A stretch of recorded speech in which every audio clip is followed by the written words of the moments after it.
In this video, I put to practice all the things that I think I've learned from YouTube about growing ginger. And if you've tried growing ginger on your own, tell us what you've learned down in the comments. Day one of my ginger experiment. We have 0.47 pounds of regular store-bought ginger from China. This is 1 pound of grocery store-bought organic ginger.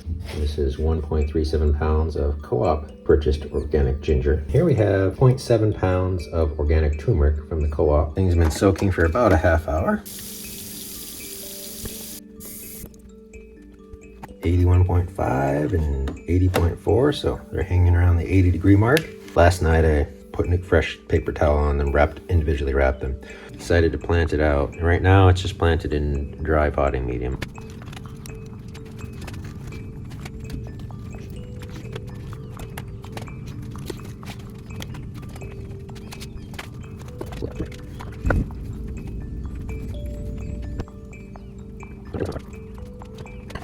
Controller is set to 80 degrees.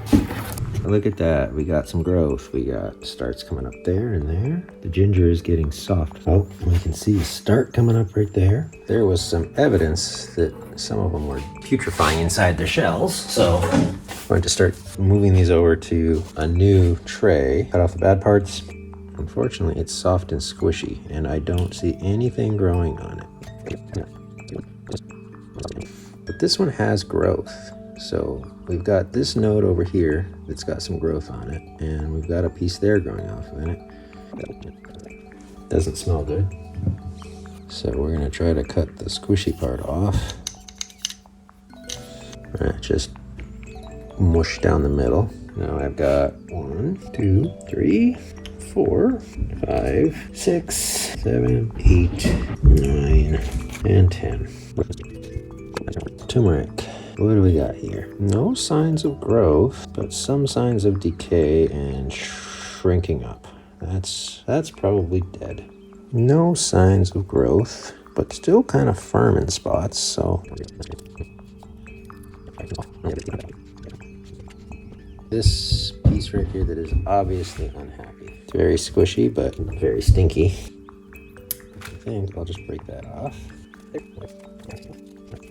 So of the non-organic ginger that was heavily soaked and washed to try to get any growth inhibitors off of it, we have growth. Let's see what our organic Peruvian ginger did. Nothing and squish. Nothing and squish.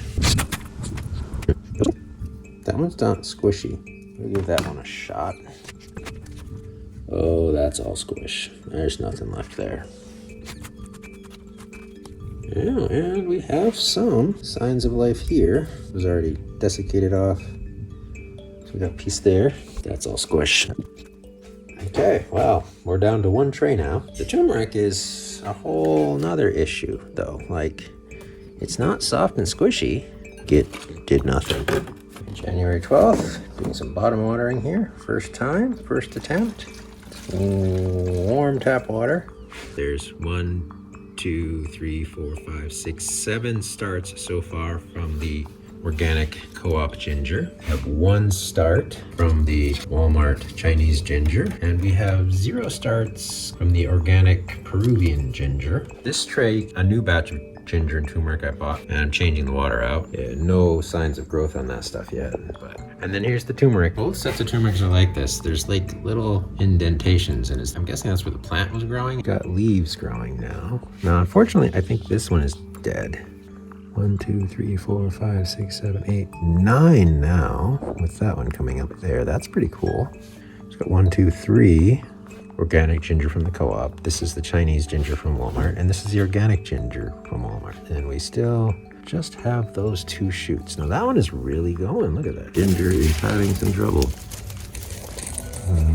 I think it was just getting too cold. I'm running a heater in the main room to keep the temperature up in the main room. Trying to figure out what's going on, but like it's interesting. Some of them look pretty healthy, and some of them just look like they're dying back. So I can hear it in a long time. What's going on here?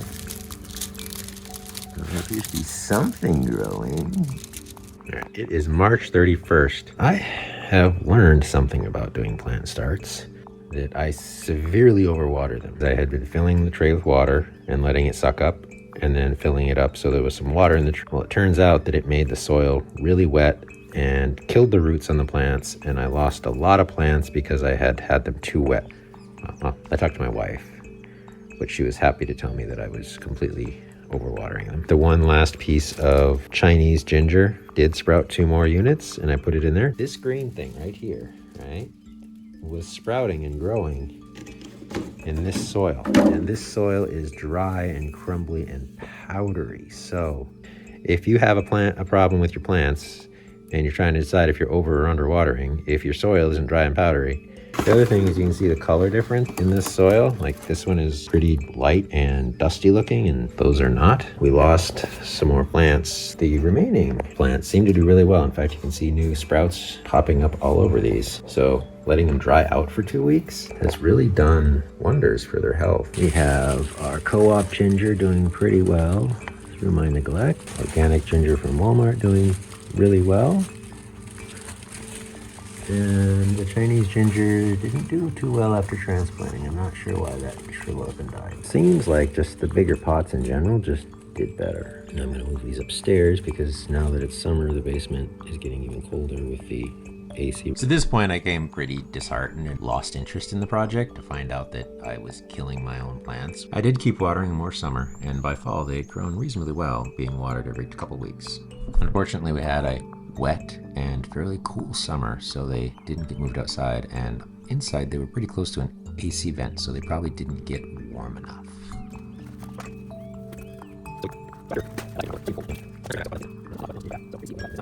So after a year, we've ended up with 1.26 pounds of ginger.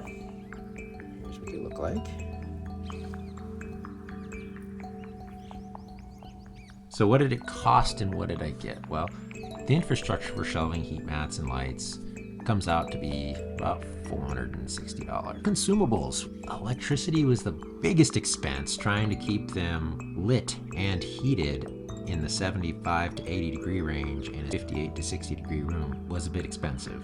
Ginger and turmeric cost me about $30 for each of those, not including the second batch that everything died or was dead when I got it. And then, $10 in potting mix and some fertilizer.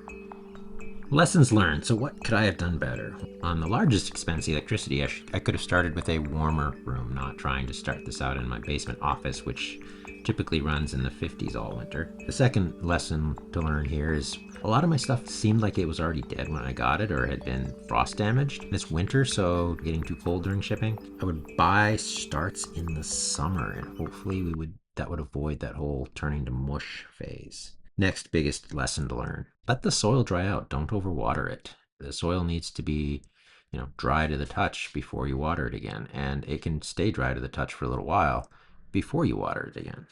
The next thing I would do is I wouldn't soak them for more than a few hours, maybe a day at most, and then plant them directly into just barely moist soil and leave them alone for at least a week before I consider watering it in. And then I'd let that dry again. And finally, I'd get them outside where they can at least get some of the sun's warmth, not sit them inside next to an air conditioning vent, which was where I had the light. Going forward, I would put them in containers and get them out in my hoop houses and just hope for the best as far as the nighttime temperatures.